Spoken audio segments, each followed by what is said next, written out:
Welcome back. All right, just the three games today. So kind of a weird Sunday. No matinee games. I'm fine with that. Allowed me to do other content today and mess around with some stuff too. That's not channel related yet.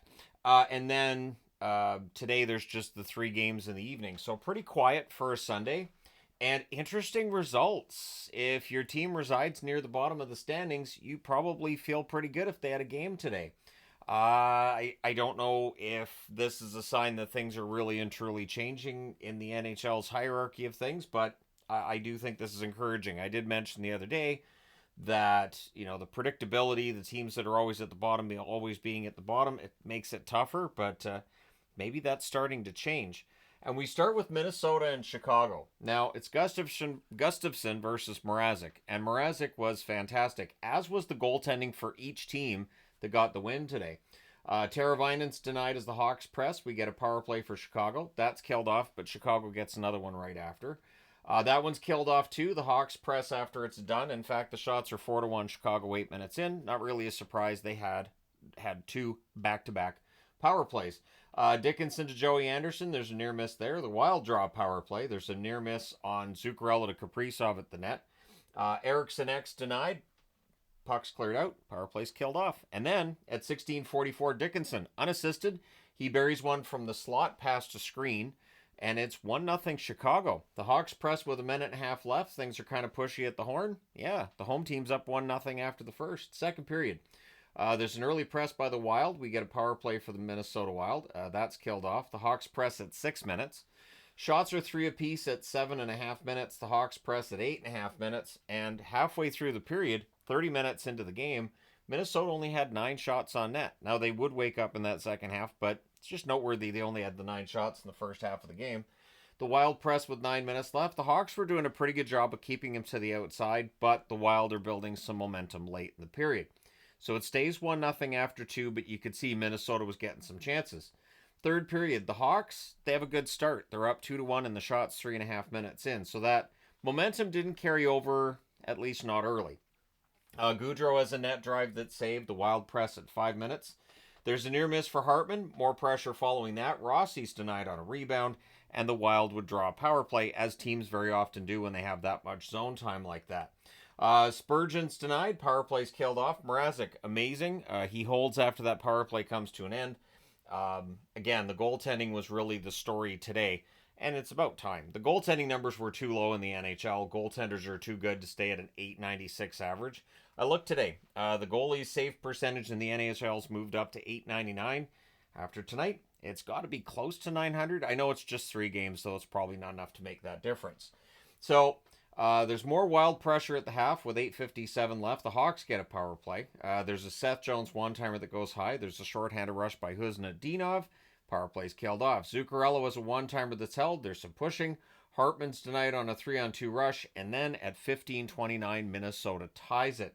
It's Boldy from Kaprizov. It's posting in from the slot. It took 32 shots for Minnesota to defeat Mrazek, and we go to overtime. The Hawks controlled early. Teravainen has a rush chance that's saved, and then there's a 2-on-1 rush, and Kurashev wires it. Jones with the assist at 1 minute and 50 seconds.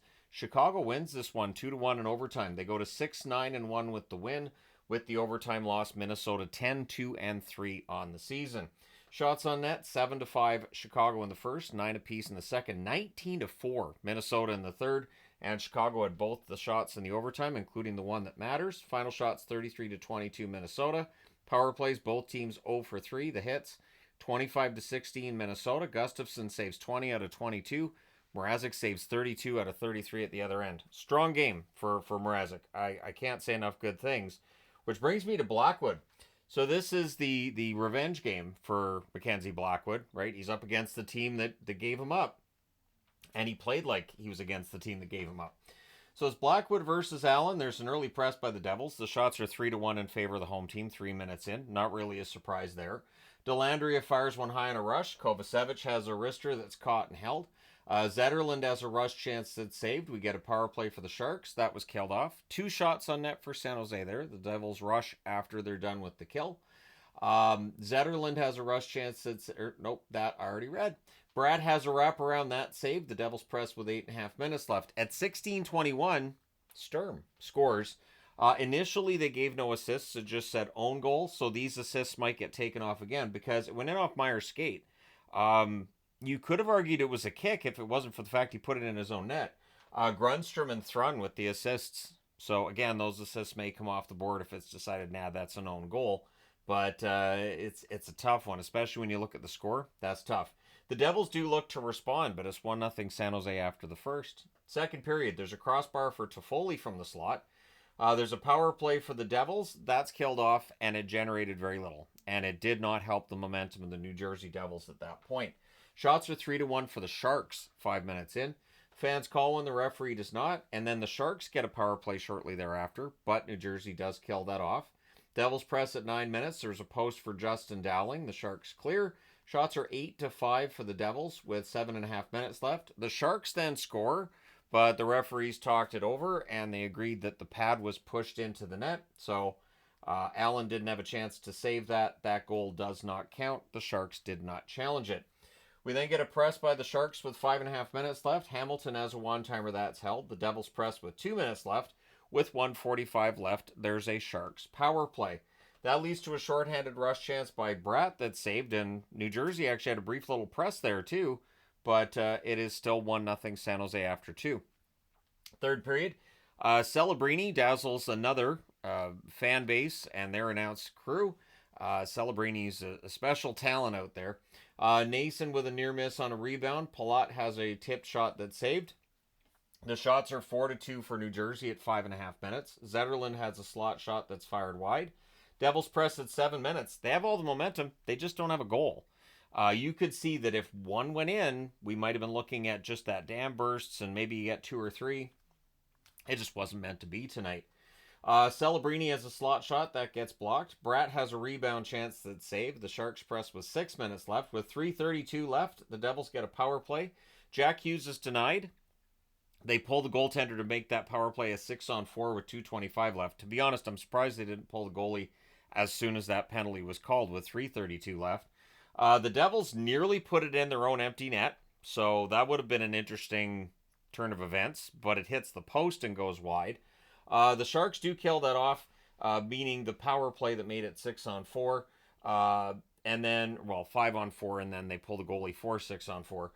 The Sharks ice the puck with 1:13 left. They end up holding on. They win this one 1-0. They go to 5-9-2 with the win.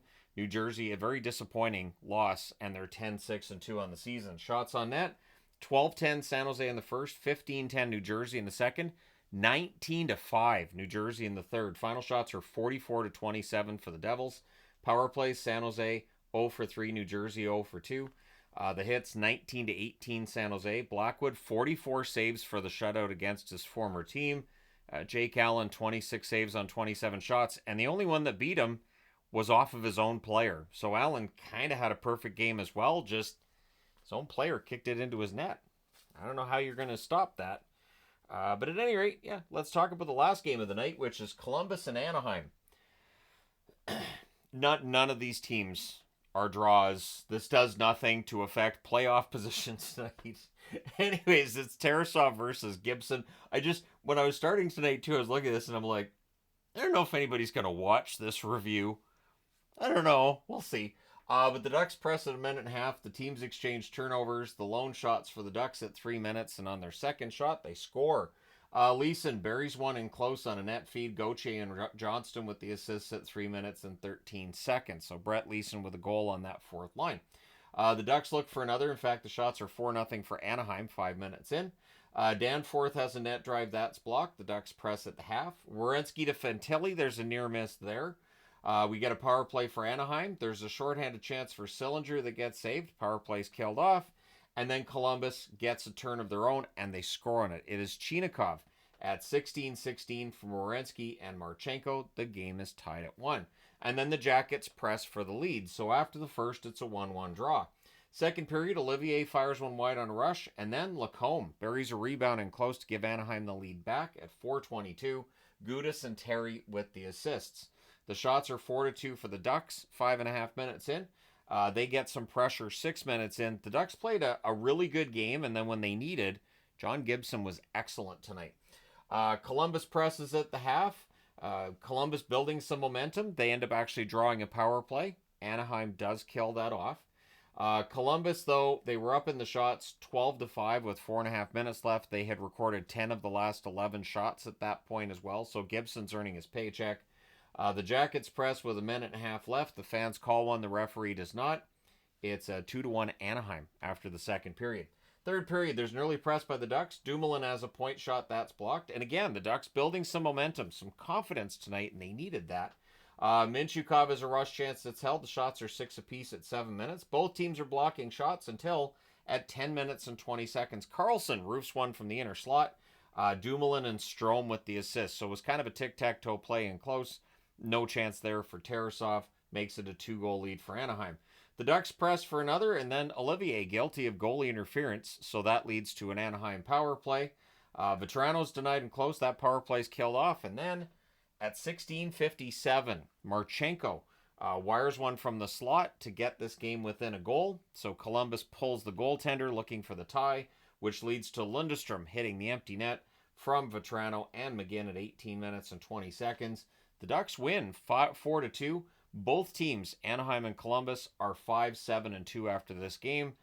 Again, for Columbus, just the tumble has really got started. And for Anaheim, there's some optimism. This year, I still say is going to be better than previous years. Shots on net favored Columbus the whole way. 13-9 in the first, 11-7 in the second, 18-13 in the third. Final shots are 42-29 in favor of Columbus. Power plays, the Blue Jackets 1 for 2, Anaheim 0 for 2. The hits, 20-18 Anaheim. Tarasov saves 25 out of 28. Gibson saved 39 out of 40. Actually, it's 40 out of 42. So the app didn't have it updated yet. So now it's 40 out of 42 for Gibson. Good for him and good for the Ducks. A healthy John Gibson, and if he can play like this, and you've already got Dostal playing great to start the season, it can keep you in the hunt a little bit longer, and it can encourage Pat Verbeek to maybe go out and find somebody to help boost the team a little bit. So let me know your thoughts in the comment section below, as always. This is just a night of all of the teams at the bottom of the standings in the West getting victories. So let me know your thoughts. Hit like and subscribe if you haven't done so already. Thank you guys so much for all your support. I will talk to you again soon.